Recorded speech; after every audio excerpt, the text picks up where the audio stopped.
Good afternoon to all of you Mzansi and the rest of you in our motherland, Africa.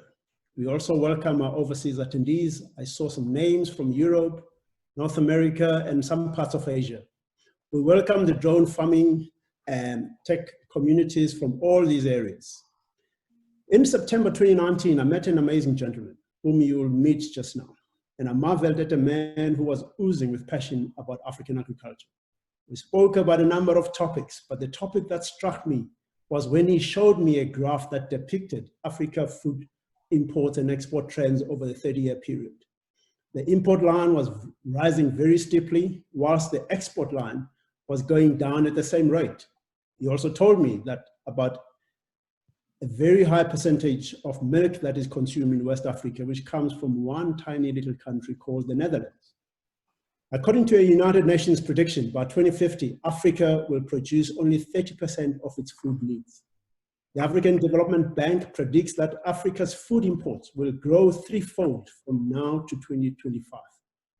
Some of the reasons cited for this decline in Africa's food production include climate change, natural disasters like this prevailing thing, we'll talk about more this prevailing thing, limited access to input, limited technology transfer, and the list goes on. Is there a role that agri-tech can play to boost food production in Africa, or has the horse bolted? In particular, is drone tech an aspirin, or is just another vitamin-like solution that is looking for a problem?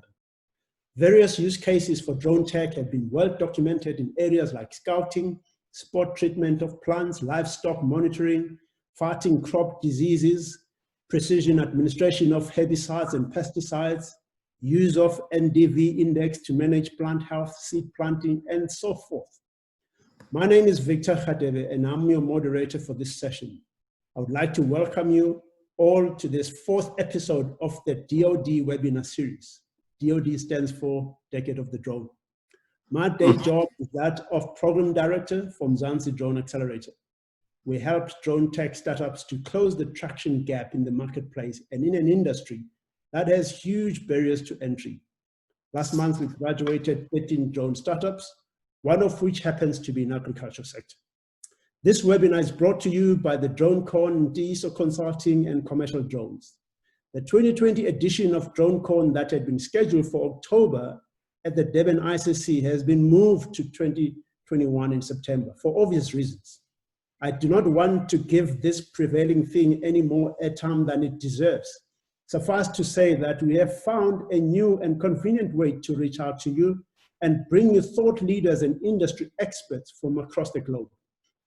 Whilst this so-called new normal has brought challenges, we are pleased with the fact that in the last 3 episodes, we have reached a cumulative audience of over 100 attendees, over 800 attendees. In this DoD webinar series, we dive deeper into various topics of drone tech applications. In the last 3 episodes, we dealt with this prevailing thing and its disruptive effect. We then tackled the sensitive issues of security surveillance, public order policing, with its unintended consequences of privacy breaches. Last month, we donned our proverbial hard hats, what we call the macarapas, and ventured into the built environment wherein we looked at construction and infrastructure asset management. In today's episode, we have a topic that is much closer to our hearts, or should I say our stomachs. That is precision farming, and we will talk about the new tool in the farmer's toolbox. Our great lineup of speakers will unpack for you how drone tech is emerging as an essential tool for data acquisition. You will hear about how this technology can help deal with issues of sustainability of food production, thus making Mother Africa food secure. You will also get a glimpse of how this technology is changing, how we farm sugarcane and drone hardware used in that subsector. You will also get to know how data collected through the use of drones is turned into actionable insights. We also agreed with speakers that we will also tackle some of the thorny issues. The drone industry, agriculture, and technology are 3 sectors that epitomize the face of inequality in South Africa and the rest of the continent. For me, this issue is too important to be left to government alone. In the wake of the Black Lives Matter movement, corporate America rose to the occasion with companies like PayPal and Apple setting aside over $500 million and $100 million respectively to make their sectors more inclusive of African American and other minorities. We have also seen some venture capitalist investors starting to question themselves on how they can change the way they've been perpetuating the status quo. I know here in South Africa, it's easy to point the finger at government, but corporate South Africa has proven in countless times that it can put its money where its mouth is, like the Solidarity Fund, to fight that thing. I also hope that the Drone Council that was launched yesterday will add this issue into their to-do list. I congratulate you, Mr. Penyani, and your team for having launched this organization. Fortunately for me, I have an easy job of simply asking the questions, and I'll let you and these awesome lineup of speakers do the talking. You will also have the chance to fire some questions to the panelists. Just a few housekeeping issues. Please feel free to use the chat line below to post your comments, questions, and also network privately with any of the speakers or other fellow attendees. What we cannot answer here, we'll get back to you with answers in the next 7 days. Without much further ado, ladies and gentlemen, I'd like to introduce you to our first speaker. If my first speaker can start sharing his presentation. Dr. Yemi Akinbamijo. He has been the Executive Director of the Forum for Agricultural Research in Africa, FARA, since 2013. Prior to joining FARA, Dr. Akinbamijo held several leadership positions at the African Union, research institutions in Europe and Africa. He's a noted strategic thinker, an effective communicator, and a consummate networker who is solidly plugged into an extensive community of stakeholders in Africa's agricultural research and rural development. He's very passionate about processes for translating research outcomes into livelihood impacts. He holds a PhD from the Wageningen Agricultural University in the Netherlands. He's widely published in various agricultural disciplines. Dr. Yemi, over to you. Please, you can start your presentation. Thank you very much, Victor, and colleagues, fellow panelists, and the listeners from across the globe. It's a great pleasure for me to be able to participate in this laudable webinar on precision agriculture and the use of drones. Like Victor said, this is something that is also very, very dear to my heart. And I'll be speaking this afternoon on the subject of deploying drones for development. What are the imperatives for agriculture? Because I've seen drones in many spheres, as toys, as in farming, in football, and many other things. So, but for today, I'll be looking at the subject of the drones in agriculture. Oh, I'm having a challenge moving my slides. Okay. Now, 30 years ago, the world had divergent views on agriculture, and I'll be sharing 4 of them. The first is the conventional view. We would have to double production on the same piece of land while improving the natural base. The second view is the optimistic view. If government and the international community maintain their commitment to agricultural growth through policy reform, there will be no pressure on agri-food system. The third one is a rather pessimistic one, that it is difficult to expand food output because of the demands on the inputs. And the fourth one is that the developed countries will fill the gap. So that for me is sounding the alarm. And it's not a very good one for African agriculture and food security. Now, if you look at this screen, the graph on this screen, it purely shows that the rate at which the population is growing in the third world is not going to be, the bulk of the global growth rate will happen in the third world. And this is some of the confusion, it's confounded by what Malthus said, that if population is growing in geometric rates and the production of food grows in arithmetic dimension, then there is catastrophe. So the situation we have in terms of what kind of food production scenario are we looking at 10 years from now by 2030? And it's not looking very, very good, because what it says here is that only 10% of the food in 10 years' time, only 10% of the increase will come from expansion of land. So the remaining 90% will have to come from technologies, yield increases, cropping intensity, and so on. So what that means for us in agricultural research, or all people who are into food issues, is that we will have to, by all means, engage with modern science. And as I always say, we need to deploy the power of science, the power of technology, to be able to meet the demands of the future. So, looking at what was said 30 years ago and where we are today, with the benefit of hindsight and extrapolating the foresight, we understand where we stand today in the midpoint. We will still have to produce more food on less land, with less water, using less energy, less fertilizer, less pesticides, while we are increasing our greenhouse gas emissions, and there is COVID, and there is locusts, and population is rising.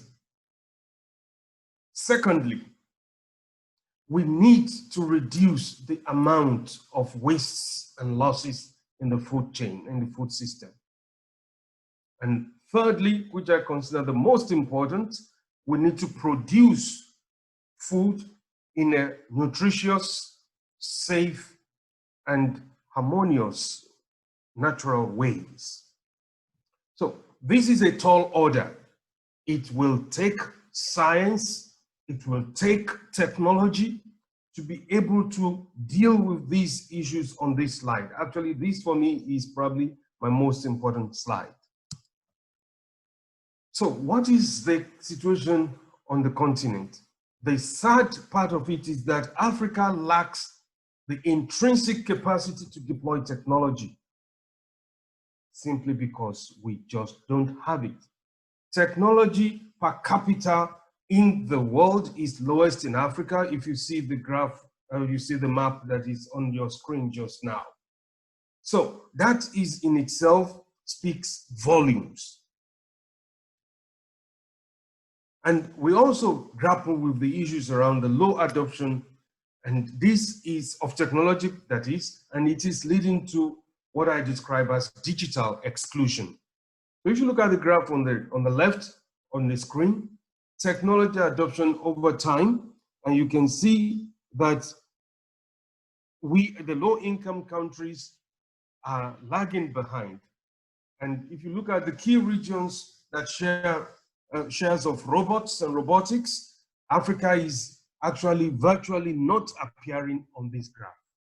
So it tells us the quantum of scientific and technological input coming from Africa when it comes to technology deployment. So there is also the issue of the low adoption, as I mentioned earlier on. And if you look at some of the countries I have stated here, that in respect of the Human Development Index, there is a clear correlation between the propensity of technology and the Human Development Index. Now, if you look at this screen, this is a very informative thing. It tells us that people, countries, regions that have deployed or that is using a lot of resources in technology and you will see how that correlates with development. So you can see America, the United States, is spending about 476 billion, and you can see the African countries are just around the periphery like a dot. Egypt and South Africa are the only exceptions. We're not spending enough. What do we, in terms of drones and drones on the continent, we see them in different spheres as toys, farming, football, geospatial mapping, and so on. But technology adoption will require a holistic approach. You have drone without energy doesn't help. Energy without drones will not help. And we will need to go further than that, including energy, drones without policy, drones without know-how. So we need to have a holistic approach to be able to adopt and use these technologies. And these technologies resonate with what is described in the fourth industrial revolution. Now, if you look at the fourth industrial revolution, it's all about harnessing the power of artificial intelligence, big data, Internet of Things, and good information management. And whoever is able to do that will be ruling the future. So in terms of digital revolutions that have created disruptions in the context of the fourth industrial revolution, you have the post office that has already been replaced by the internet, the web space. Taxis are being replaced by Uber, newspapers, televisions, radios don't even seem to exist anymore. Social media is it. Hotels are being replaced by Airbnb. And you see how all of these started with a humble beginning with Uber, Facebook, Alibaba, and the rest of things. So we are heading towards a moving world with no human moving in sight. We are heading towards the driverless vehicles, drones technology, robots and robotics, and so on. So at the global level, technical automobile activities will touch about 1.2 billion employees with about $15 trillion in wages. So what does this do for us? I described this using the theory of a man called Sospita, the theory of creative disruption. And we need to use that to our own advantage, leveraging on the fourth industrial revolution to drive innovations in agriculture. And if we do that, what happens here is that for most part of the continent, the picture on the left is what we want, what we have, but the picture on the right is where we are going in terms of transforming our agriculture, in terms of empowering people, in terms of raising the Human Development Index or the indices. So what is FARA thinking about the use of drones? For us, we're all about the science agenda for agriculture in Africa because we do not have enough science being deployed in our production systems. So we have the science agenda for agriculture in Africa, and we are convinced that this is the way to go to see how we can use drones to raise the human development indices on the continent.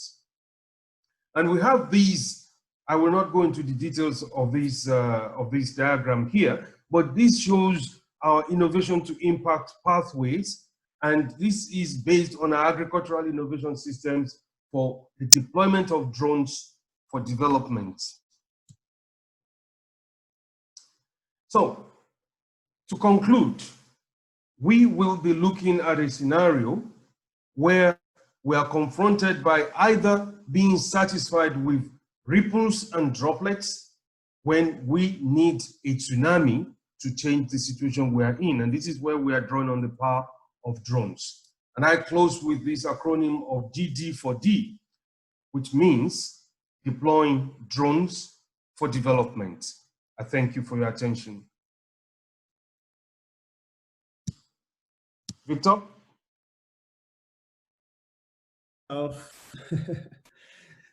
Dr. Yemi, thank you so much for such an informative talk. Before I introduce my next speaker, who should start preparing her presentation, I just want to acknowledge some of the people who have joined us. Dr. Rosalind Kanu from the Michael Okpara University of Agriculture, I presume this is in Nigeria, okay?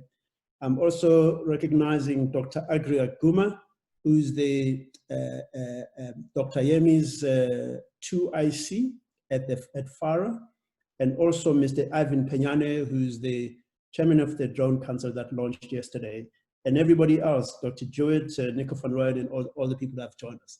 Our next speaker, ladies and gentlemen, this is Louise, Ms. Louise Jupp, author of Precision Farming from Above. She's also authored in collaboration with other authors, the drone professionals. And she's the CEO of Terraco Aviation. He says, I see farmers battle from one season to the next, often due to no fault of their own, but because their crops are vulnerable to factors outside the direct control. Commercial drone-supported precision farming is an answer. Piloting and using high-tech, sophisticated commercial drone system with specialist camera and processing software, I work with farmers to help them improve their productivity and profitability in a more precise and predictable manner. I have followed the growth of commercial drone system in precision farming worldwide since 2016. I have no doubts about the benefits of commercial drone surveying in modern agriculture. Over to you, Ms. Jupp. Thank you. Thank you very much, Victor. There we go. Thank you. Yes, thank you for this opportunity. This is great to be a part of the Decade of the Drone webinar series. Thank you. I'm going to talk briefly about propelling Africa towards better food security and the value that drones have in this particular role. I will cover very briefly, seeing as it's already been covered, the sort of feeding of the world scenario, the feeding of Africa. Why do we need a digital agricultural revolution?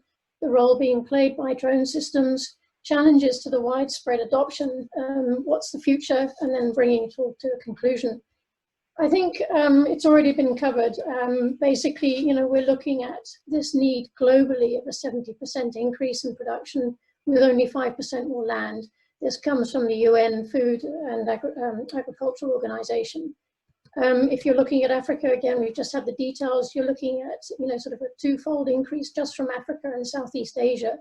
And we're looking at doubling just in our region alone. So there's some enormous challenges there. And as was said, the demand for increasing food is outstripping the sort of normal ways in which we've increased our yield. So there has to be something else. And this is where digital agriculture, or the digital agricultural revolution, is coming in. And it's partly because we've got to deal with changing weather. The environment from which farmers are working on is changing. Their weather patterns are changing. The climate is changing. Resources are changing. The availability of resources, the competition for resources is changing risk and frequency to disease. Costs are going up because of changing resource supplies, etc. You've got a changing distribution as well over time. More people are going to move to the cities, which is going to place more stress on farmers, for example. And now the dreaded COVID-19 has had an impact on agriculture. And there is a discussion that this is not the first time, and not the last time, should I say, that we're going to see pandemics having a global effect because of the way in which we've impacted on the natural systems and so on. So there are multiple systems within which farmers are trying to increase their yields, and not just for population, but to deal with these changing situations.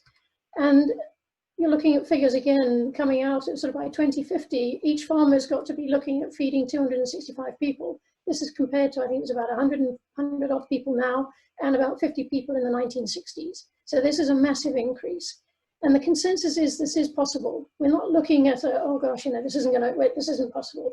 There has been some studies that have indicated that it's possible to do this to 2050, and for the expected 11 billion people by 2100. But it's got to be a global transformation, and this is really important. And this is why, as we've seen just now, it's, you know, Africa has got to be a part of this global transformation. It shouldn't just be certain countries. Everybody, all countries have got to take part in some form of transformation of agricultural practices and the food production. And ultimately, has got to work within the natural food systems. You know, we rely on these natural systems, and if you continue to damage them, then we're damaging our ability to feed ourselves now and in the future. We are looking for game changers. So, I mean, if you look at the role of drones at the moment, you've got landform mapping. If you went through sort of from like, say, like the start of the scenes, and the sort of role that they have to play or their uses is landform mapping. Drones are being used for planting. Your plant inventory after germination or after somebody else has been contracted to do your seeds, calculate canopy direction, dimensions. Soil and water distribution, or soil moisture and water distribution, is very important. If you look at 70% of the world's water is used in agriculture. Crop health is a big one. Disease and pest monitoring is another big role that they have to play. Yield predictions and optimizing harvesting time is really important. Crop spraying, which we'll hear about just now. And then equally for damage assessments, it's helping farmers get accurate damage assessments and to get better insurance claims and quicker claims dealt with. And so, you know, what does this translate into? What are the advantages? Basically, farmers are getting more clarity on what's going on with their crops, with their farms, and with their businesses. They're getting timely control. They can start to respond to issues before they become big issues. They know what's going on. It's helping farmers to save time, money, and resources. In the majority of cases, it's data, but also now it is specific services like crop spraying or seeding. They're saving time, they're saving money, they're saving resources. We're now seeing a sort of reasonable, repeatable level of at a plant-by-plant level assessment. This isn't possible, particularly for smallholders. You know, satellite data, it's too broad, it's not going to cover their fields. And with a degree of repeatability, again, you're starting to get some form of performance measurement from season to season, and that enables a degree of improvement. And farmers are getting a chance to make data-rich, you know, decisions. And ultimately, it's removing a degree of unpredictability. It's providing an early warning system. It's removing the guesswork, and it's giving farmers a chance to be more efficient and more effective in cases where they're being used. Again, if you carry on, they're relatively easy and available and costly, less costly. There's a lot of tools out there for the digital agricultural revolution, but drones are relatively simple and they're easy to use, and it's much more available to more people to a certain degree. They're rapidly evolving and becoming more sophisticated and capable of responding to what farmers actually need across the board. You are now seeing the ability to integrate the data with machine learning or artificial intelligence. Digital twinning is coming, and the Internet of Things are converting the data into, say, like a dashboard for a farmer to see what do they need to do right there and then. And I think also perhaps a really important one, responding to the movement of people as the population changes, is it's attracting employment. People are returning to farming. Drones are exciting people. It's innovating. They can see that it's making farming a little bit easier. So that's quite a useful one because it takes the pressure off the remaining farmers that we currently have. If you want to see some proof, there's not a lot of data out there sometimes. I don't know if it's a privacy thing, but from a commercial aspect, there is some data that indicates 15 to 30% reduction in fertilizer costs or nitrogen use, 10 to 20% increase in yields. This was an aerobotics example, but 40,000 rands worth of citrus yields were saved because of early detection of disease. Corn farmer was picking up 487 extra revenue on corn. And some of the smallholder farming applications in Africa, Uganda, Ghana, and Mozambique, these were sort of reported benefits. They need to still be verified, but it's interesting, the numbers are bigger, but perhaps because of the need for food security at a family level is actually perhaps more important here. And it's interesting to see bigger numbers being achieved, whether it's elimination of crop losses or improvement in yields. And I like the 55% improved water efficiency. That's really important at that particular level. But like we've sort of said, what are the challenges to the widespread adoption? And unfortunately, it is going to be the regulations. In many ways, it's blocking the use of when to use, how to use, who uses, what you can use. And, it can be difficult, and countries have different regulations. They're not harmonized, and it does present some degree of barriers. Automation isn't always approved, or the use of swarm, having multiple drones above the fields. Equally, farmers have still got to see the value proposition for the use of drones. In some ways, this is still a new industry, and is it worth the investment? Sometimes farms have got very small margins of profit. Is it worth them buying a drone, buying the data, or getting in a service provider? the access to information is really critical, whether it's via, whether they've got an internet connection or if it just makes sense. Sometimes it's easy to get carried away with the technology, the tool, and forget to apply it to what the farmer actually needs. Technical savviness, this goes from governments through to agencies through to farmers, and it's as much people being aware of what drones can do and can't do, and equally how to design the programs and implement them and make them more practical and scalable. That's really important, and it's important to raise awareness and capacity. And then equally, this is a really important one, is where's the power to charge the batteries? What about access to data? What about spare parts? If you're in a remote farm, whether you're a rural subsistence farmer or a rural commercial farmer, how do you get the spare parts? How do you make the drone system work on your farm consistently? So these are some of the challenges that can face farmers. I think the future, I think there needs to be more in livestock. We're still new in using drones in general, but arable is the dominant market, but there is a lot of pastoralists and a lot of commercial livestock that needs, that can benefit from the application of drones. This automation and AI, turning that data into a real-time, drones giving facts more at the moment than they're giving answers, and the ability to convert that fact into an answer for a farmer to use right there and then is really important. And to have that sort of one-stop shop where it's there and then, a person can look on their cell phone perhaps and get the information they really need. I think it also takes thinking outside the box. What about piggybacking off other things that other people are doing and attaching, like these delivery systems, using a drone there to collect data that then can be fed back to farmers somewhere. It's thinking outside the box. Africa has its own issues that needs to be dealt with, and sometimes bringing a drone from a European or an American setting doesn't work here. We need solutions for ourselves. And I'm even suggesting we go further. And what about if you help farmers become more productive? How are they going to distribute that produce?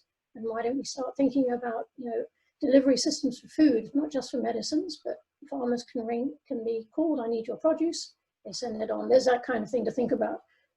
I think other things for the future, obviously the more sort of hard stuff, the regulations and policies, they've got to enable drone technology to take off.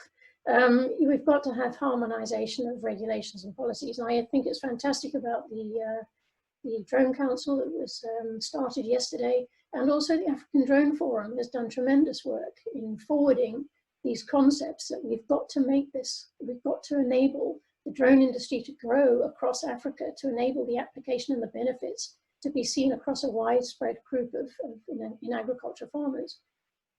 We need to raise more awareness and capacity building, again, from government through to agency, through to farmer. And I think this is where we need, it was hinted at just now, or not hinted, said just now, we've got to establish coordinated partnerships, public-private partnerships, programs, and to help promote agripreneurs, if you want to call it, whether they are directly there for food production, or even if it's agripreneurs that are working with drone technology to design their own drones, to design their own data, software processing, or sensors. I think that's really important. And then one of the hardest parts perhaps is really trying to deal with the logistical issues, access to electricity, access to spare parts, and sort of supporting what is done. I believe the chap designed a bamboo framed drone, fantastic, but unfortunately, as far as I'm aware, that he didn't get any sort of investment and funding, and that's a terrible shame because it was something that was produced for our environment, and I think these kind of things need to be seen and picked up and taken forward. In terms of the conclusions, I really do think drone systems and drone supported tech has a major role to play in driving food security around the world, and especially in Africa. I think it's still relatively new. If you're looking at it in terms of how it's been adopted in farming, it has to be available to all levels. This should not be something just for commercial farming. This has got to grow. If you look at the majority of food, 80% of the food produced in Africa is through smallholding. And I mean, that's a massive number. And that really sort of makes you think about how this has got to be available across the board if we're going to meet the goals of food production in sustainable ways. And I think really there has to be this enabling environment. We need the regulations to be more focused in helping to keep safety, but to enable access for people to develop within the industry, to provide the services and to benefit from it.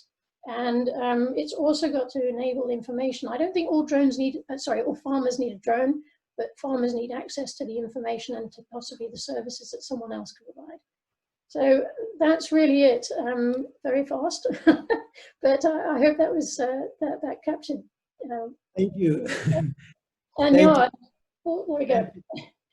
Thank you, Louise. And I mean, you got yourself copies of those two books. Both of them can be found on Amazon. Our next speaker, and by the way, thank you very much. I see in the audience we've got people from the academic community. Dr. Yemi, it looks like you've got a very big following. Our next speaker is from a company called Paxis. Mr. Tim Wise is Paxis is a farmer-owned organization established in 2016 in research, development, and distribute precision agricultural technologies, hardware and software, tailored to increase farming efficiencies and ultimately profits at all levels. In a steady evolving technological environment, it is becoming increasingly difficult for farmers to know which solution will best suit their requirements and budget. Paxis aims to provide some direction in this space. Ladies and gentlemen, Mr. Tim Wise. Thanks very much, Victor, for that lovely intro, and thanks to the DroneCon guys for the invitation to address you all, and thank you all for your time. Hopefully everybody is safe and well out there. As Victor mentioned, we are a company called Paxis. We are focused mainly on drone crop spraying. We're based in Ballito in the KwaZulu-Natal province, and we believe that crop spraying is an example of how drones are making a difference in agriculture right now. It's been a long road. It's been about 2 or 3 years since we started the operation. We started off as a research and development company. All of my investors are sugarcane farmers in the KZN area, and we started out looking for a solution for more precision applications of pesticide on our farms. And we heard really good news coming out of mostly the Far East as far as that technology was concerned.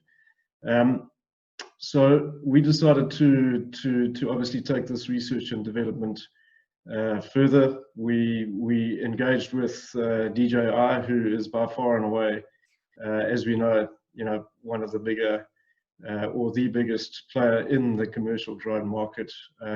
Really strong company, and with a lot of appetite to get into agriculture, and a big R&D budget to boot as well.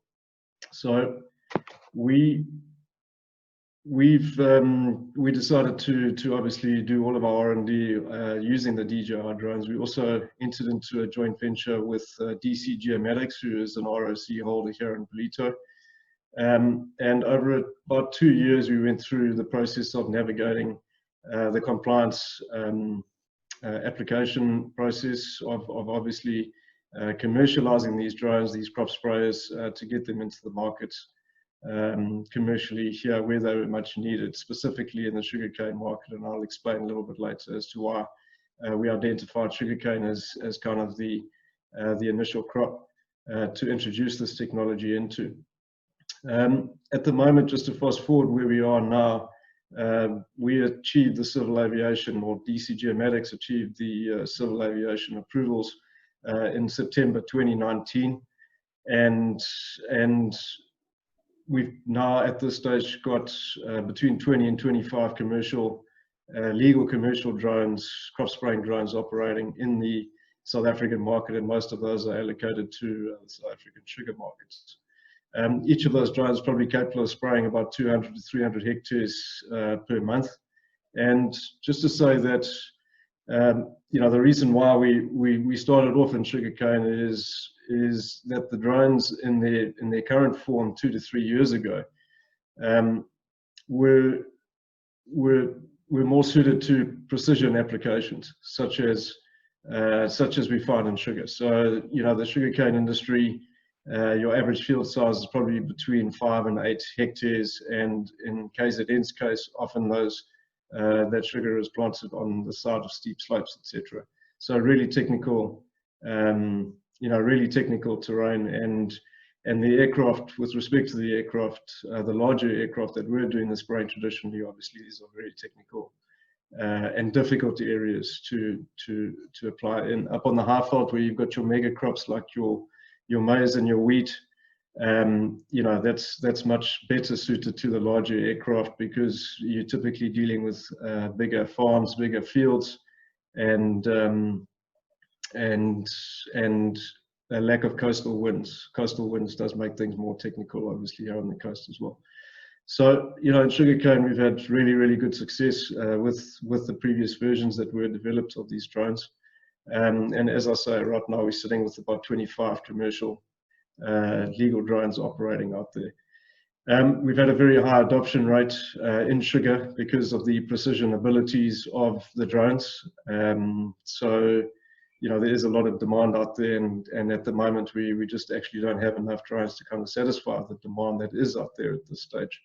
The regulations, it does take some time, obviously, to get through that process. So that is a bit of a barrier to entry. I'm just going to show you quickly some results of the spraying that has been done over the last couple of months.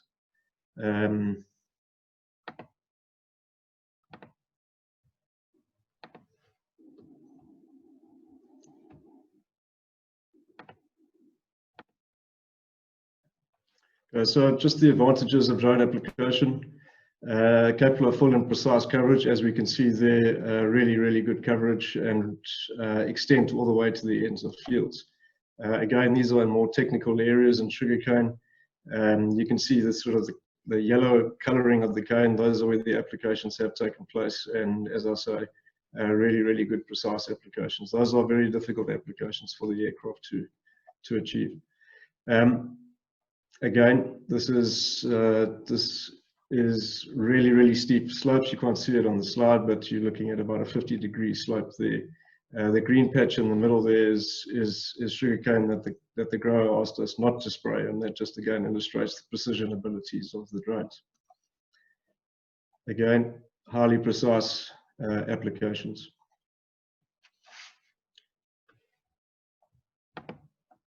Ability to spot spray. So this is a really important function as well. In areas where we can identify, you know, that pests are only in certain areas of a field, then the drones have the ability to go in and just spot spray those affected areas. So you've got Aerobotics down in Cape Town, who is developing really exciting technology, mostly in the orchard space, which identifies obviously specific issues with trees and specific orchards.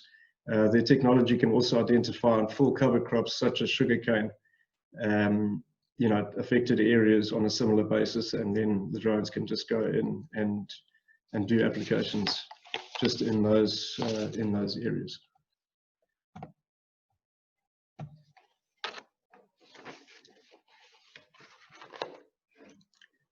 We've trained as well 12 black pilots to date, who are out there operating in a commercial environment. So the economic empowerment benefits of these drones cannot be understated. Number one, obviously, the training of black pilots, and number two, as Louise mentioned in the previous presentation, you know, 80% of food in Africa is produced by small-scale growers. So the drones have a double compounding benefit, which is obviously these drones create jobs and can go into those small-scale areas and really improve the quality, productivity, and ultimately the revenues in those small-scale areas. The future, the technology is moving really quickly, and as I say, with DJI at the helm and the amount of investment that they are putting into the research and development in the agricultural space is incredibly exciting. In the last 18 to 24 months, just to give you an example, their drones have become twice as efficient in terms of their coverage rates, and also there's been amazing technological advancements on you know, on the battery front, the nozzle technologies, etc. So DJI are really fantastic partners of ours in the South African market. We have a really productive R&D relationship, and it's really an exciting space to be in when a company like that with those sorts of resources are investing as they are into agriculture. One of the functions, and what I'll do is I've got actually two of the drones, the first generation, the second generation drones sitting behind me at the moment, which I'll show you a picture of shortly. But just to say that swarming is a function that ultimately is illegal in South Africa at the moment, and we are working with the authorities to try and unlock that potential efficiency as well. These drones are getting much more efficient, larger, and specifically with the swarming function, which for those of you who don't know, swarming is basically defined as one pilot operating 4 or 5 aircraft simultaneously. As I mentioned earlier in my presentation, we are focused on the sugarcane markets because of the precision spraying requirements in the sugarcane markets. But with the advancement of the technology as it is, and especially with functions like swarming, it is starting to unlock a lot of those bigger mega crop markets, such as the maize, the wheat, the timber, all those other areas around the country. And of course, as I mentioned earlier, aerobotics, companies like Aerobotics, who are, from a precision agriculture perspective, their technology is obviously able to identify individual trees in an orchard which require attention. And the DJI drones now have what is known as orchard mode, spot spraying of individual trees in orchards at the relevant rates that are required, the chemical application rates, etc. So, as I say, really, really exciting future. When I say the future, those technologies are available now, just that obviously it's taking some time to navigate the compliance process. Every new technology, every new drone needs to go through a fresh sort of compliance process. And that's, that's for us is one of the frustrations, if I can call it that. Obviously, I think for good reason, the regulations, civil aviation regulations, are quite rigid in this country, and I think throughout the rest of Africa, in our experience, we are definitely looking at introducing these technologies into the rest of the continent as well, and certainly from a compliance perspective, regulatory perspective, that's definitely one of the hurdles that we do need to overcome, really, to allow for wholesale access to these technologies in the market, and therefore, access all the benefits that these technologies do come with as well. I'm just going to do my best. Sorry, forgive me if it's a little bit wavy, but I'm going to try and show you a picture of some of the drones that are behind me.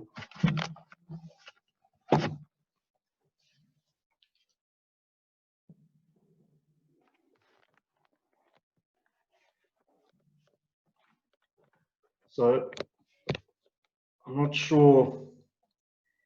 We've got the older generation drone, that's the MG1P drone. As I say, that was released about 18 to 24 months ago. And on this side, we've got the DJI Agras T16, which can actually be upgraded to a 20-litre drone. So it's a 16-litre drone, but can be upgraded to a 20-litre drone. And this drone there is, as I say, twice as efficient in only a matter of 18 to 24 months. The efficiencies are doubling every 18 to 24 months, which is extremely exciting for the business. Thank you, Victor.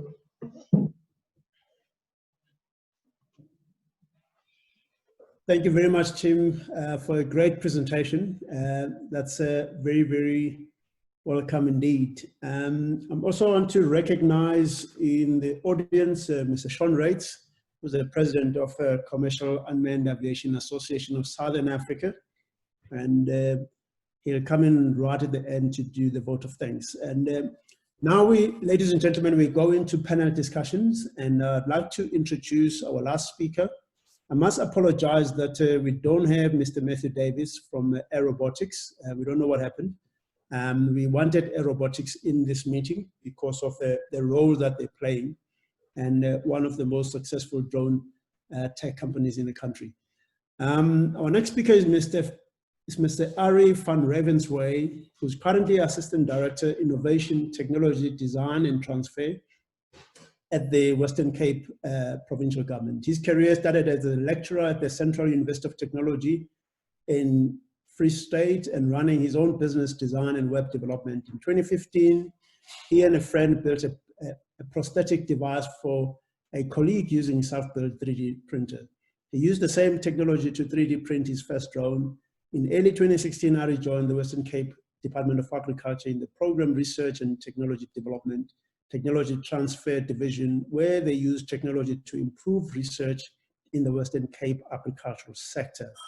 Mr. Ravensway, I'd like you to make your opening remarks, and I wasn't going to bring the issue of this terrible thing that is prevailing at the moment, but you and I spoke about it on Monday, and how it's affecting food production, because there's an issue of food production in Africa, and it's going to be worsened by this prevailing thing. Over to you, Mr. Van Restel.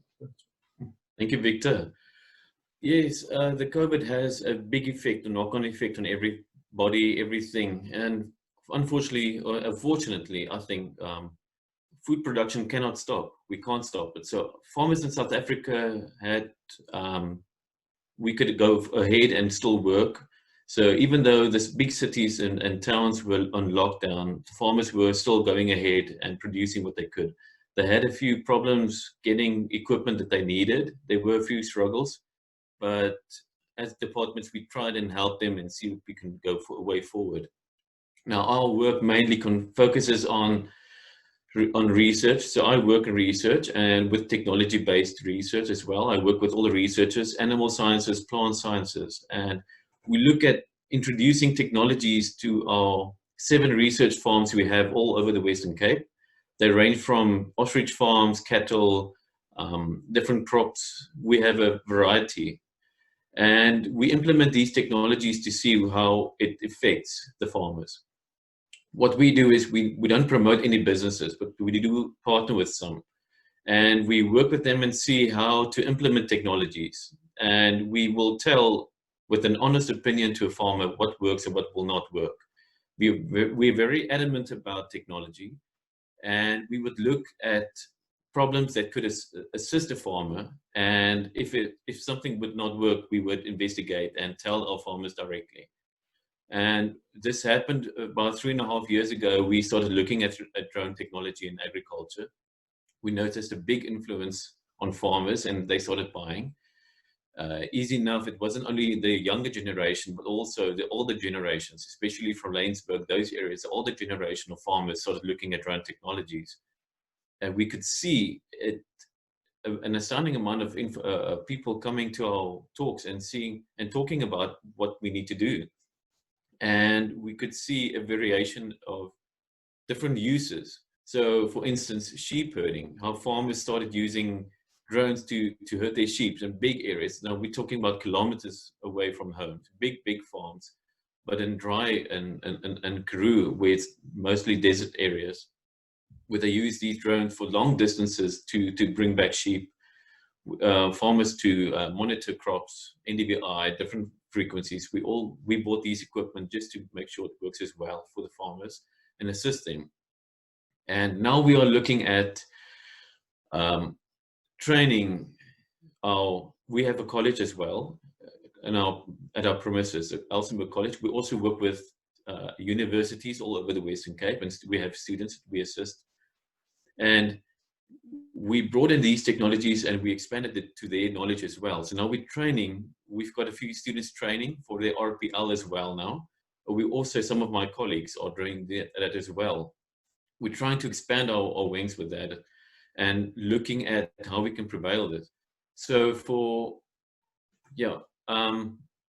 the thing is now, smallholder farmers sometimes need assistance. So many farmers came to us with this, asking assistance, but we're also trying to bring communities that don't have the background, maybe they have the opportunities to go into this field. So we're providing it to them, and we're trying to enforce the 4th Industrial Revolution and bringing it into agriculture far-fetched as we can, maybe. And so by bringing in this RPL training course, maybe we might even introduce some people with new ideas and bring it in so that they can start building a business in drone technology.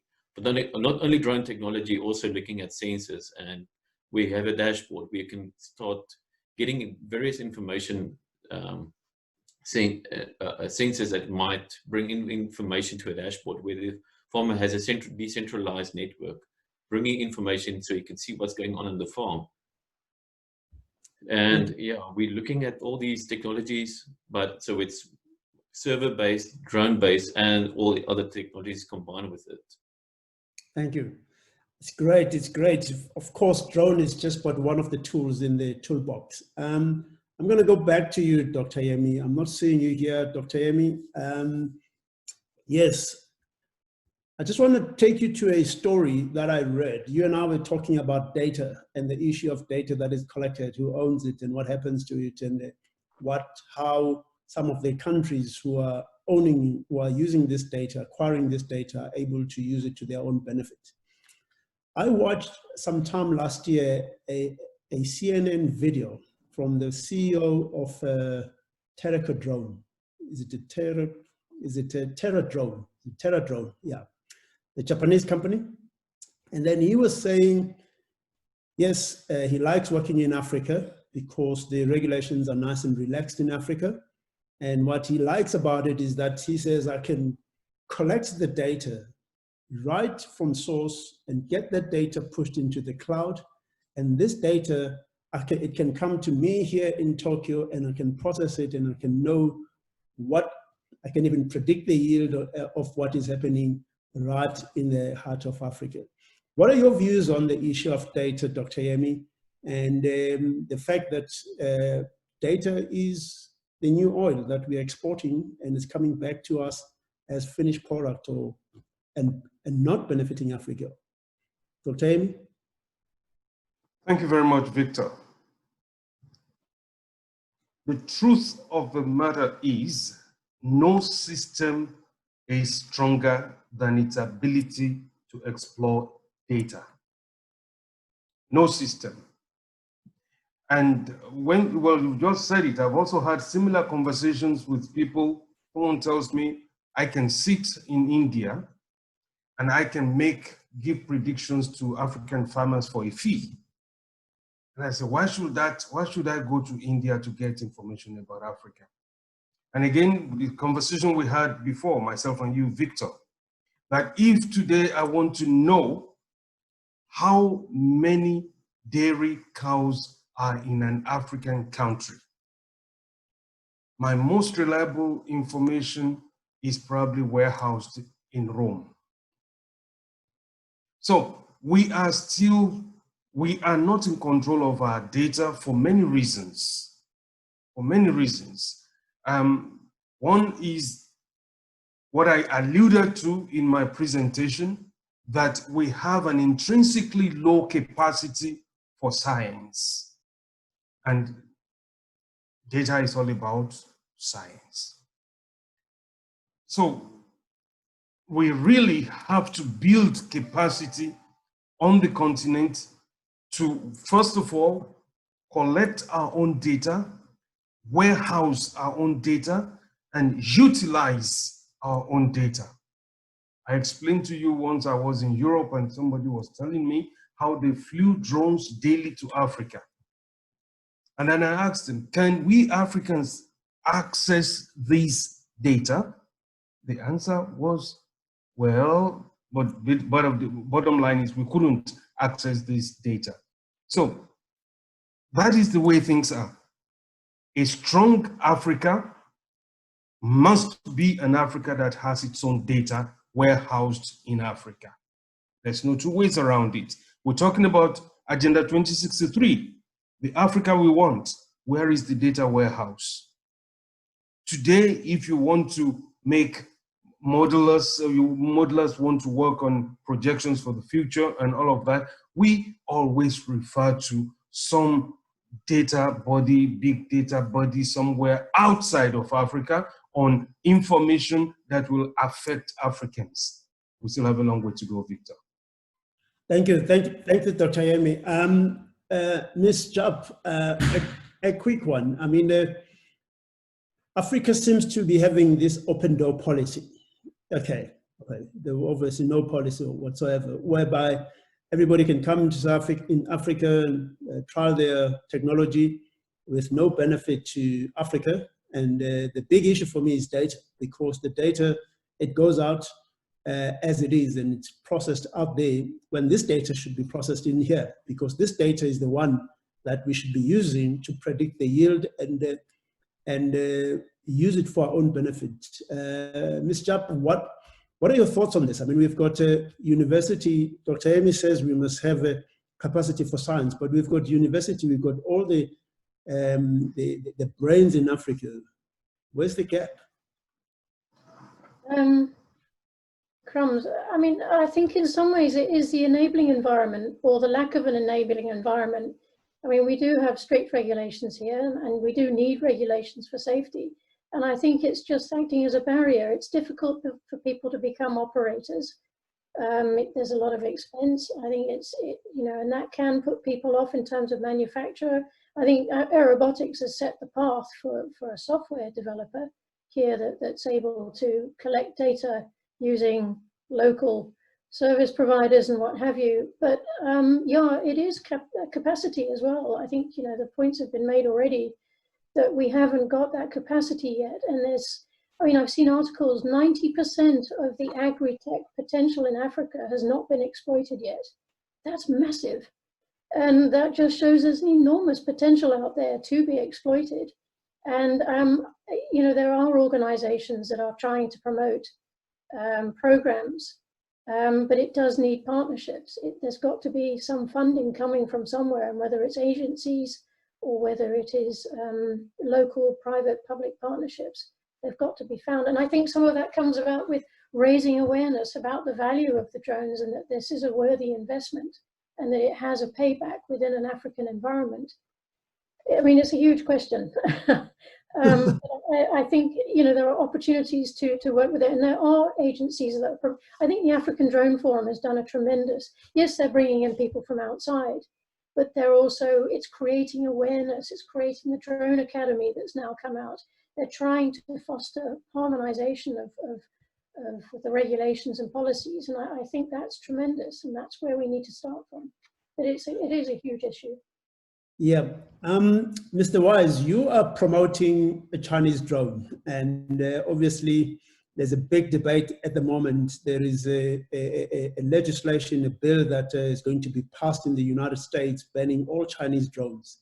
And little Mr. Trump knows that 99% of the drones that are used by public safety are Chinese drones, and some of them that are claiming to be homegrown are made with Chinese parts. Okay. Have we lost this fight of trying to build our own homegrown solutions? And I also wanted to talk about this issue of data, because yes, America might be an issue about geopolitics, but there is a serious issue about our data leaving our shores and going to be processed elsewhere. That one is a genuine thing, in spite of what the geopolitics of East and West is.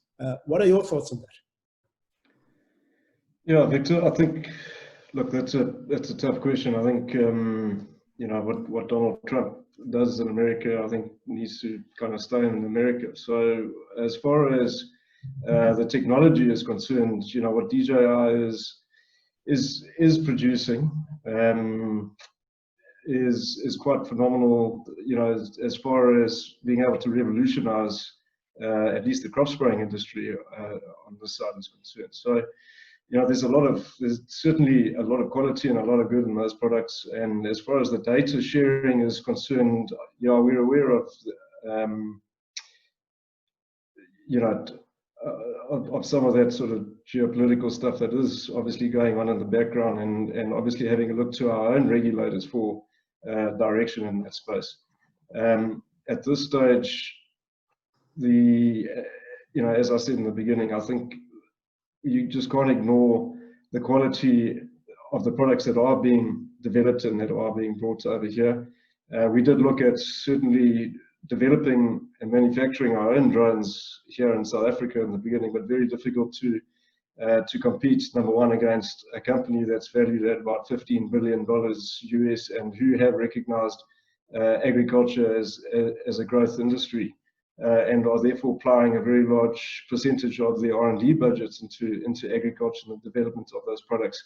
And the consequence, obviously, of that is really, really quick development, sort of business development and a revolution in the industry, as I said earlier, here in South Africa. So, you know, it's tough to, it really is a tough one.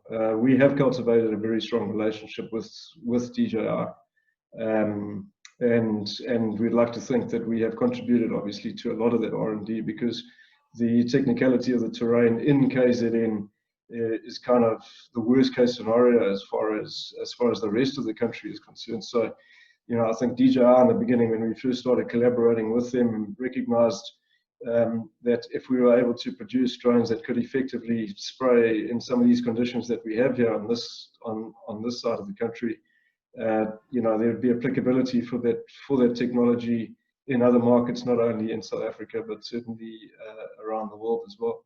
So very difficult for me to kind of comment on the politics of that. I just know that the quality of the products that are being developed are making big differences here, and certainly not only to farmers' lives, but as I said in my presentation, you know, the black economic empowerment benefits as well. You know, really lowering the barriers to entry to get into the market as commercial operators. You know, that's really exciting, and obviously enhancing productivity in small-scale grow regions. You know, it's a difficult one to argue. Yeah, no, thanks, and maybe I'll put you on the spot, you know, but be that as it may, we really do understand. I'm just going to switch now and move to the issue of regulations, because being brought by Lynn Adams and saying how do we overcome the fact that regulations hinder growth in the industry. I'm going to come to you, Ari, because you're the only one representing government. Okay, your MEC meets in MinMax, in ministers, and all of this. Is our industry an issue of regulation, or is in our industry an issue of economic policy? If we had economic policy like we have in other industries, we have a very strong economic policy for the automotive industry, and we have a strategic plan for the automotive industry, for the mining industry. We have great plans, but we have none for the drone industry. If we were to get a proper economic policy, would we be talking about regulations? Don't you think regulations should be guided by the economic policy of a country? What are your thoughts on that? Okay, yeah, the regulations are, even we also fall underneath the regulations. So we're not free. Our government is not free from regulations. So we can't just fly up and do as we want as well. So all of us need to abide to those rules, which is unfortunate for everybody. And we have the same feelings as the farmers, that the regulations are keeping us far behind, especially in agriculture. We mentioned this, and we had a conference. We set up a conference last year specifically to focus on regulation and what the farmers are doing. And Louise was also invited to this conference where she spoke. And we have an issue where I think the people making up the rules maybe don't always understand what we need. And R&D is falling behind in South Africa, Western Cape, in Africa, because of all the regulations and the rules. We don't necessarily all understand what it is. So I really feel the pain that other people are feeling on that. Ari, let me tell you what I'm trying to bring up is that automotive industry, there are serious regulations that are guiding automotive industry, but those regulations are subservient to the economic policy of the country on automotive industry. My question is, from a government point of view, from a policy imperative point of view, if we had economic policy as far as drones are concerned, if the economic cluster in government has come up with a industry policy on drones, would we be having a problem with regulations? Because regulations right now, they're not guided by any other policy. They're just applying the law as it is. That is my question. Okay, it's difficult because we are based in research. I'm not obligated. I can't really speak on the regulations as per se as that in depth. So I'm more focused on research and agriculture than I could say and maybe comment on that. So it's a bit dangerous now for me to comment on regulations in an area where I'm not supposed to talk. If it's No, I know, Ari, there's two people that I'm going to ask them to comment on this, and since we don't have our fifth speaker, I'm going to ask Candice to upgrade them. It's Mr.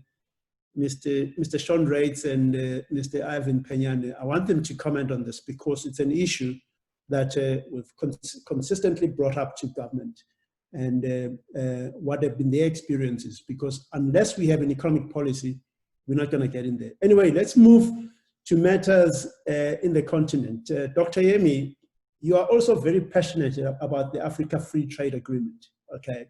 Now, Africa Free Trade Agreement, obviously, technology plays a role.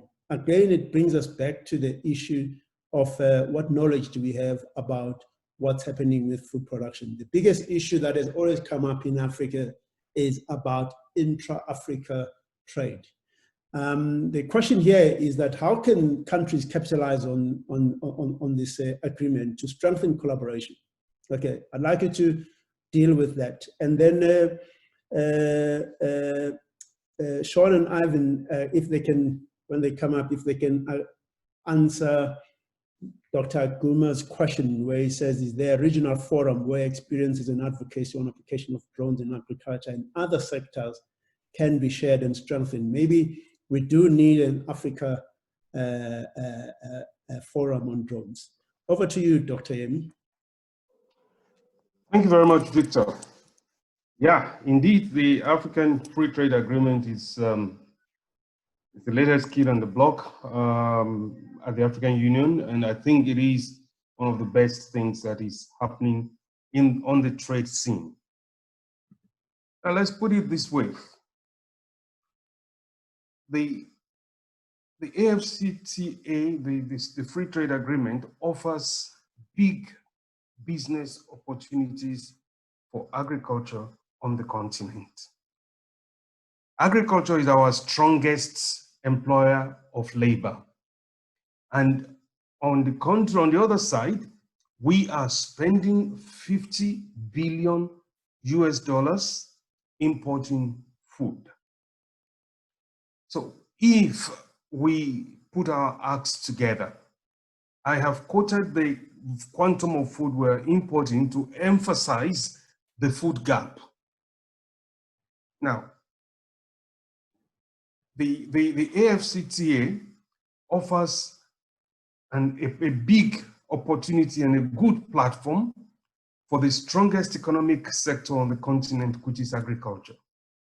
But for agriculture to take that unique role, and I was discussing this with you earlier, Victor, that can Africa today generate $50 billion worth of agricultural biomass on the continent per annum, as we are, with hoes and cutlasses, planting grains instead of seeds? Can we generate that quantum without really having a food crisis on the continent? But that said, as I put in my presentation, we need to have a cross-border development, and when it comes to adopting technologies, we cannot have a general without the army or an army without the general. It's just going to be disastrous.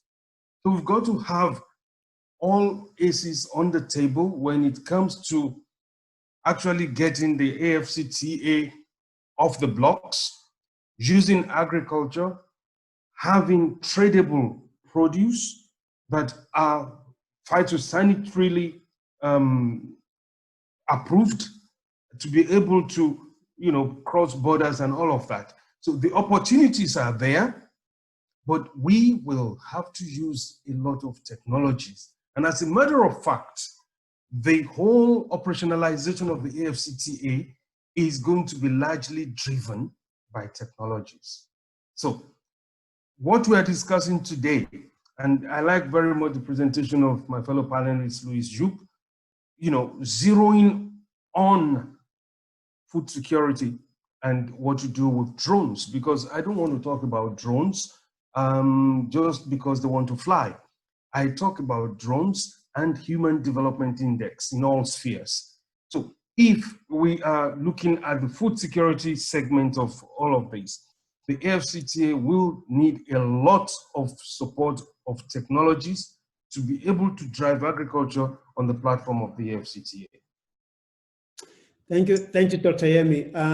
There is a question here which probably might have misunderstood some of the things that we were saying, is that the continent needs to embrace and welcome foreign technology investment and find ways to take advantage of this. If a Chinese piece of technology boosts maize output by 30% in the Free State, do we really want to chase them away? No, Mr. Kuhn, that is not the case. We don't want to, we actually welcome investments, okay?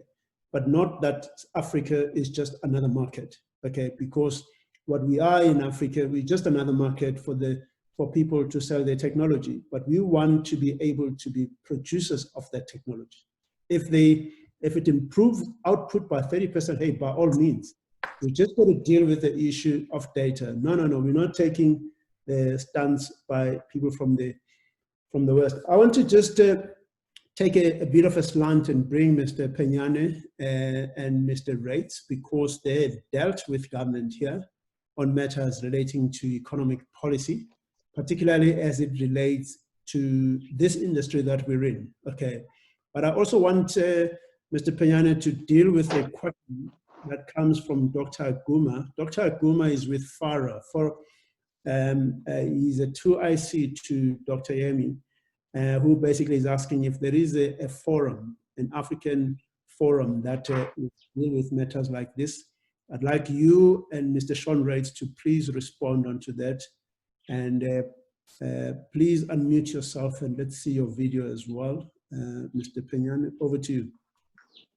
I believe that I have unmuted myself. Can you hear me, sir? Loud and clear, sir. Thank you. As you are asking the two gentlemen a question about national policy and so on, I felt I had preferred to sit and listen, but on this one, I think we'll let's engage. As you will know, Mr. Victor Hadebe, and you acknowledged at the opening, that yesterday we launched the Drone Council South Africa.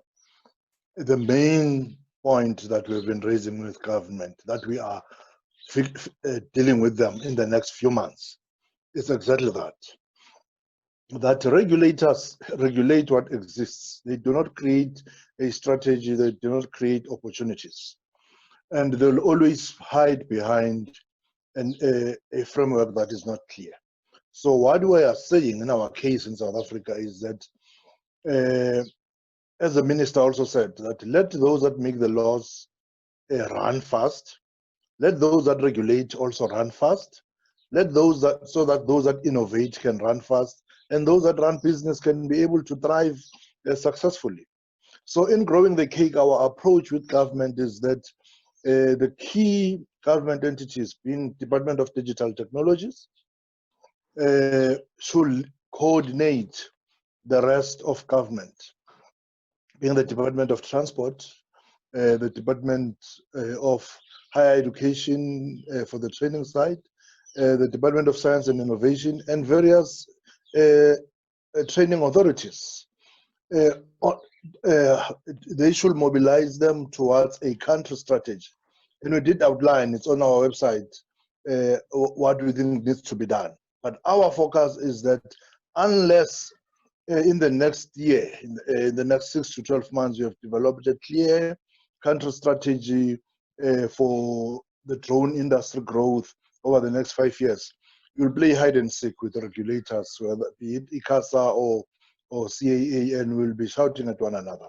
And that is how government works, that there's first a policy, and then from a policy they develop a strategy, then from the strategy they develop the regulations. And so we are fighting at that tier, which is the regulators, when we have not dealt with the first tier, which is policy. Yes, the laws are there, yes, but they are very slow and they need to be some amendments. But on the national strategies where we are focused, take what exists now, develop a consensus national strategy, or if you want to call it a country strategy, and then the regulations should be amended to fit around that. So all stakeholders, like the ones you have in the room and in the other DroneCon platforms, will be invited to make their inputs in the various sectors on what do we see as our priorities for the next 3 years. We are not talking about the National Development Plan of 2030. We say the next 6 to 12 months, we should have a country strategy on the drone industry. And the question was, I missed it. Okay, the regional forum, drone forum. Oh yes. And we therefore believe that if you have the Drone Council of South Africa is not a company, it's a chamber of chambers and various chambers, yes. Therefore, it becomes a platform for everyone to channel their issues. So, and we funnel them to the various entities in government, yes. But for us to be able to develop drone corridors and to be able to share skills and to share experiences and to benchmark, we do believe very strongly that each country needs to have its own platform, and then regionally we must have a SADC one, an Eastern Africa Forum, and so on. But Africa needs to, as a matter of agency, have an African forum where we, instead of digging the same grave 3 times or 4 times, we're able to share experiences. Because as it is now, we're being exploited by either the East or the West, and Africa has not found one another. And even countries have not found themselves. So yes, I do believe that we should have an African forum, but it should start at the country forum level. Thank you, Mr. Penyane. I must actually link you up with Dr. Akin Bamijo, because he sits in that position, and they are also linked up with the African Union. I just want. Thank you very much. Yeah, in closing now, I just want to give the other panelists just about 45 seconds each to make their. So can I have this? Sean, I wanted to speak last because I just want you to also do the vote of thanks. I'm just going to go to you, Tim. Just make your closing remarks in 45 seconds. Thanks, Victor, and yeah, thanks for everyone's time obviously spent on this thing. I think from our side, as I said in my presentation, you know, we have a really good opportunity. The proof of concept is kind of a thing of the past. We've got a technology that we know is making a big difference, not only to growers but also to local communities and what have you. And I think we've touched on the regulations. That's one of our biggest challenges at this stage. Thank you very much, Ari. We got your closing remarks. Hey, Mr. Kuhn, I just want to comment on something he said, that we are far behind. Yes, we might be far behind on technology-wise and with components and using others, but we've seen farmers take hold of these technologies and really progressing at a rapid pace. So, and Africans, I believe, we have the ability to take something very quickly and make a success of it. So we can take this very quickly, forward very quickly. We can make a success, and I believe in the next year or so we will be chatting again on a new level. Thank you. Thank you. Ms. Jap, your closing remarks. Yeah, look, again, it's been said, we need that enabling environment. We need champions that will drive this forward, like the Drone Council, like the African Union. You know, we need these champions to push this through, to raise awareness. This has got to be a technology that's available to everybody, you know, in the agricultural space, from the smallholders through to the large commercial farmers. And really need to see these partnerships come through from government to agencies to private and to the farmers themselves. But there's a huge potential, there really is, and I see the gap can be closed. Thank you, Louise. Our second last speaker, Dr. Yemi, just one question. One thing that Mr. Ari brought is that we've got serious capabilities in Africa. But the question is, do we take each other seriously? Do we take ourselves seriously? Are we supporting our own homegrown development and technologies? Dr. Yemi? Well, it depends on where you are sitting, but when I take a cursory look on the continent, yes, we have the human resource capacity, we have the natural resources that we need to leapfrog our continental status when it comes to food and nutrition security. But what still beats us hollow is the fact that we cannot make the ends meet. We've got virtually all it takes, but still we are unable to deliver ourselves where we would love to be. So these gaps still exist, largely not because we don't have the policy and the political will. The last 15 years we've been discussing political will in agriculture and all of that. If that is enough to move anything, we should not be talking about food insecurity on the continent. So the thing is, we need to now just look inwards and find a way to navigate through these different odds that beset our own system. Political will is in excess, we have it. But we need to go beyond that and to really put in place pragmatic measures that will strengthen the economy that is largely agrarian on the continent.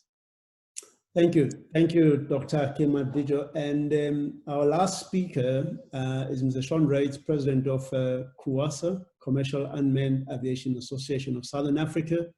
He's also founded DroneCon, and he's the man behind this webinar series. Sean, I want you just to latch on and just echo some of the words that have been said by Mr. Peñane, but also right at the end, do the vote of thanks. And right at the end, I'll come back with the announcements. Over to you, Sean. Victor, thanks very much, and apologies for being late. We're actually running the WHYA AGM, which ran a little bit late and sort of encroached on this time. I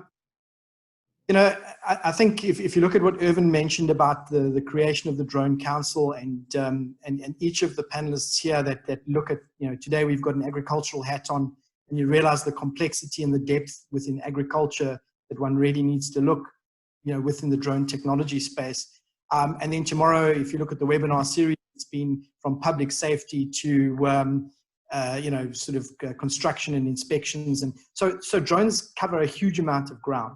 And I think it's actually very, very difficult when it comes to regulators, and particularly aviation regulators, to land up becoming emotional about each of the verticals. So when I hear Tim talking about the development of spraying drones, and Louise talking about the food security, and we hear about what these drones can do. When you go and talk to the aviation regulators, their job is to make sure that the skies are safe and that things don't fall out and land on people on the ground. And it's pretty much limited to that. So I think that we've got a huge task ahead of us. And that I think with the likes of Irvin coming in and bringing this connection of all the various stakeholders into one group where conversations can be had, I think we have a much better future. I know, Irvin, you mentioned that we're talking about Operation Catch Up. But I do think that it's also important to realize how many things or how many successes have actually been achieved within South Africa. And to understand that in some cases, I think South African operators may have the widest operating licenses in the world. So it's very difficult to get a license in South Africa. The skies are definitely not open to everybody to come and do what they want. But once you've gone through the regulatory hoops and you're running effectively an airline, you know, Tim's team would be able to run 23 crop sprays, possibly 100 crop sprays in the future as it goes on, and be able to do that every day without applying for a waiver independently. So, you know, they're running a business that actually has got momentum now, which in other parts of the world is a sort of a stop-start type of thing. So I think that we need to be cognizant of the successes that have been achieved. I think going through tough regulation will put us in good stead for the future, because I don't think regulations are going away. I don't think we're going to get to a world where we're going to be able to do whatever we want to do. In terms of collaboration and firm policy framework that will be aimed at enabling food security, job creation, technology advancements, etc., I think that's absolutely a collaborative event. And what Irvin's put together is going to help us to get there. And I have to say thank you to you, Victor, for driving the webinar series. I mean, when we started DroneCon 3 years ago, it was a once-a-year event. And now we've managed to go and get, you know, sort of key focus on different areas, managing to get international speakers coming through and really starting to get the conversation going. You know, it feels often, a normal day for me feels a bit like spinning plates, where you've got 20 plates and you're spinning them and you're running around trying to not let them fall off. And, you know, we've got to deal with the regulations. We've got to deal with the technology, which is also developing quickly, but not always perfect. And then at the same time, we've got to build the human capital that's able to competently and safely operate these things, and ultimately pull it together in a business plan that actually has commercial sense as well. So this is not an easy job, but I think it's a very worthwhile one. And having these conversations allows us to link, you know, government, academics, business people, and technology providers together that will ultimately deliver a real value to the various countries. If we talk about a connected Africa, I think Africa can be very different things to different people. If we look at the drone industry in Africa, you've had healthcare drones that have made big inroads, that have led the world around drone deliveries. In South Africa, I think you've had formulation of drone airlines, where the complexity of quality and safety have been there. I think as those two move together, it'll really put Africa in good stead to stand toe-to-toe with anybody from anywhere in the world. So I thank you for that. Thank you, Sean. Ladies and gentlemen, it's now 16:33, and it's, I think, 14:33 in Ghana and in Nigeria, and I don't know what other time zones, but we are grateful for the panelists, my beautiful panelists who spoke and have to tackle some of the difficult questions. And by all means, thank you so much for all your time. Just one announcement. The August webinar is going to be focused on mining and quarrying. And this is also second to agriculture in Africa. It's one of the very, very hot topics, whereby we export our produce as they are and they come back to us as finished goods. And it's a debate that we're gonna get at. But Dr. Yemi, I'd like you to have a drones desk at FARA, and we're challenging you on that one. And I know of a number of drone organizations in the continent, and we want that office of yours to be populated with a drone desk for agriculture. Are we agreed on that one? Thank you, Dr. Yemi. And on that note, I'd like to thank everybody and from all over the continent and across the overseas, and I say God bless you. Thank you.